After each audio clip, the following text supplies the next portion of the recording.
Well, the workbench is where we talk about the rigs and techniques Yes, every sir. week, Dave, and let's just get right into these tunas. Well, we're going to talk about tunas because, you know, the springtime's a good time to go tuna fishing because you're looking for those little weather windows, and ain't a whole lot of people going out there and hit them hard yet.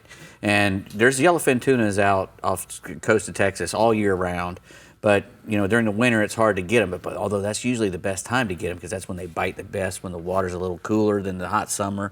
But they're there all year. But now's a really good time to go and try to catch them. And, you know, there's several different ways.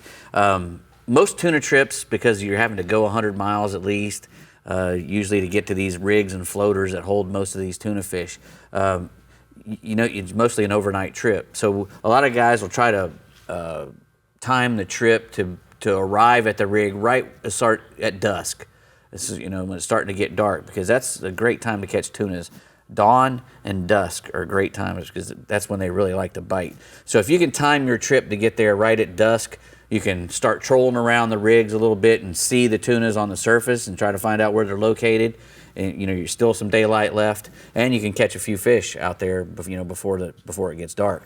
And, you know, because at nighttime they get a lot less wary, and all that bait gets up underneath the rigs with all the lights on, and those tuna are much easier to get to come up in the water column. Mm-hmm. So one of the fastest and easiest ways to do it is use like a chunking outfit, like a 50-pound outfit like this pen here with a 100-pound leader on it and a big live bait hook or a big trocar 7/0, something that's pretty sturdy hook, because the fish you're going to be hooking are between, you know, 50 to 120 pounds, even maybe bigger. Right. So there's going to be a lot of pressure on that hook. So you want a hook that's pretty thick and can withstand it.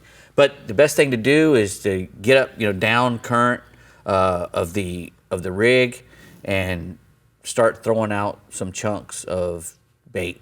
Usually a good bait is blackfin tunas. Right. And the blackfin tunas are there at night as well. And, you know, if you can get a little jig, a little king jig like this, you know, something like that, you can catch all the little blackfin tunas you want. Any little spoon, some kind of jig like that. And then you catch those little blackfin tunas and chop them up into like 1-inch chunks, and then have somebody back there just feeding 2 or 3 chunks every minute or so, you know, making sure that everything is steady and you got a good steady flow of chunks going.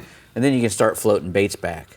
And at nighttime, you can get away with 100-pound mono versus, you know, 60-pound fluoro or something like that during the day. Right. You can use a lot heavier tackle at night, because the one thing about tuna fish is that their eyeballs are extremely good. They have really good eyes and color and everything else. So, you know, you got to be kind of, you know, cognizant of that when you're using any kind of baits for them.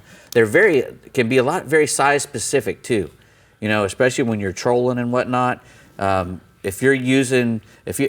If you get there right at dusk and you see the fish out there feeding, and they're feeding on little tiny things like, you know, like that, maybe like little tiny flying fish, and you come through there chugging with your ballyhoo and a big island lure, you're not going to get a bite. Right. You know, you need to try to match what they're eating, especially tuna fishes, because they get concentrated on this, whatever the bait is there. Right. From little tiny flying fish to whatever, and they are on that size, and a lot of times it's hard to get them off of it. I mean, you can, you know, if you get way up in front, most of the time the biggest fish are going to be way out in front of the school. If you see a school of tuna moving and you see birds in front, get in front of the birds, because the biggest tunas are going to be always leading the pack. And even if you got dolphins and stuff out there behind them, always try to get way up in front. Don't go through the school, because they'll go down.